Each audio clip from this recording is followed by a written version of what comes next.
Hello, everyone. My name is Kevin Wu, and today I would like to present my final oral presentation of the semester titled Securing the Powerhouse of Our Neurons. What do you see in this diagram on the screen? Perhaps you remember a better time, a simpler time, when you walk down the aisles of your middle school, going to your fourth period biology class, where you see this exact diagram on the board behind your teacher. As your teacher said resoundingly and iconically, the mitochondria is the powerhouse of the cell. I think at this point of our societal existence, many of us have internalized this fact that the mitochondria is the powerhouse of the cell. Just take a moment here looking at all these memes on the screen and see how culturally integrated this scientific principle has become in our society.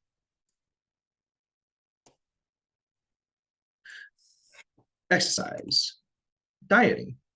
Both of these two things are the immediate responses we have when we think of mitochondria and we think of metabolism.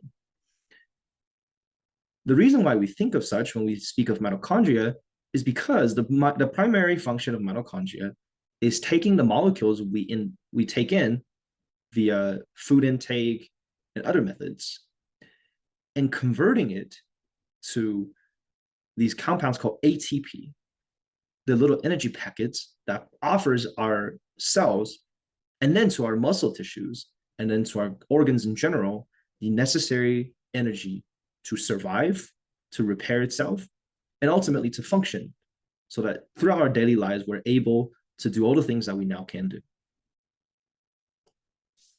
However, what a lot of us don't consider is just how relevant mitochondrial functions and ATP is to our mental health. Believe it or not, our brain is the most prolific user of ATP.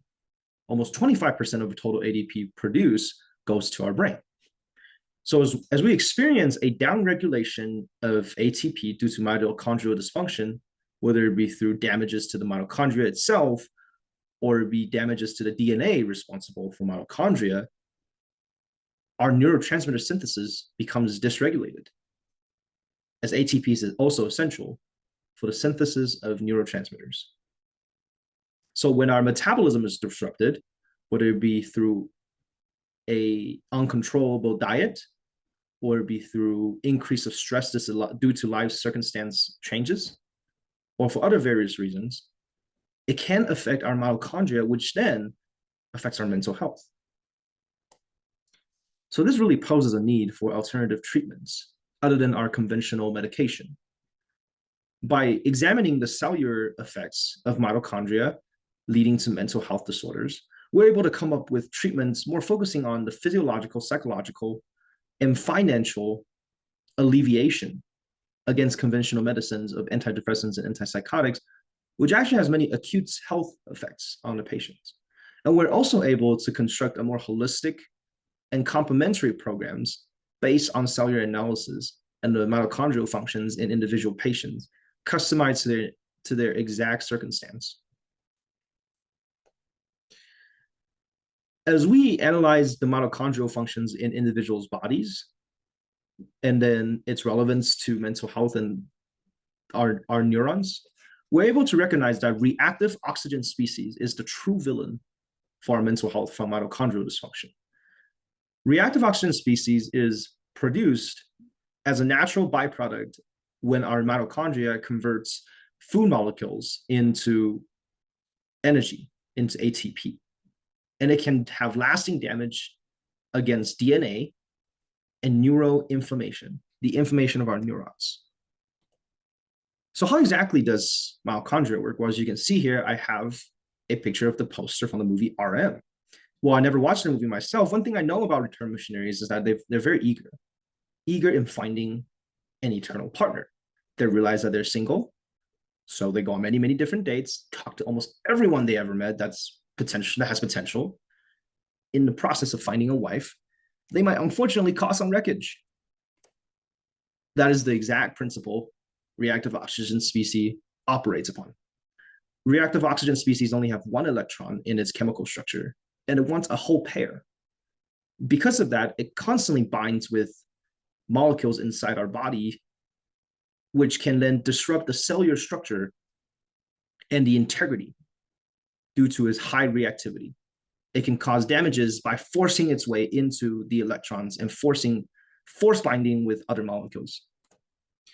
So how do we treat against an overabundance of reactive oxygen species inside our bodies?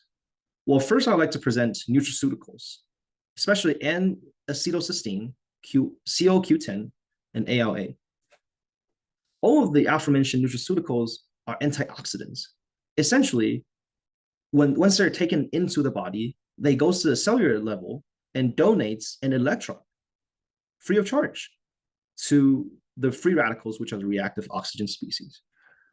So back to that analogy of the RM, we're trying to find him a partner so that it doesn't be as aggressive as it was before.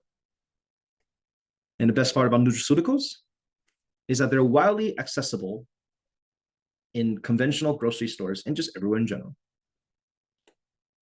Next, we would like to promote exercise programs. When we exercise, our body's ability to produce antioxidant goes up on its own. And then the concentration of our reactive oxygen species goes down as a complementary result. Last, we would like to propose a ketogenic diet. Diets with high proteins, high vegetable, and healthy fat intakes, which unfortunately means that we cannot have as much bread as we otherwise would like. Ketogenic diet operates based on ketogenesis inside of our liver, as our body detects a low level of glucose due to us staying away from consuming carbohydrate. Our liver forms these ketone bodies through fat cells, whether it be body fat or fat we accumulate from eating, and then generate that to become the primary source of energy that mitochondria use to convert to ATP.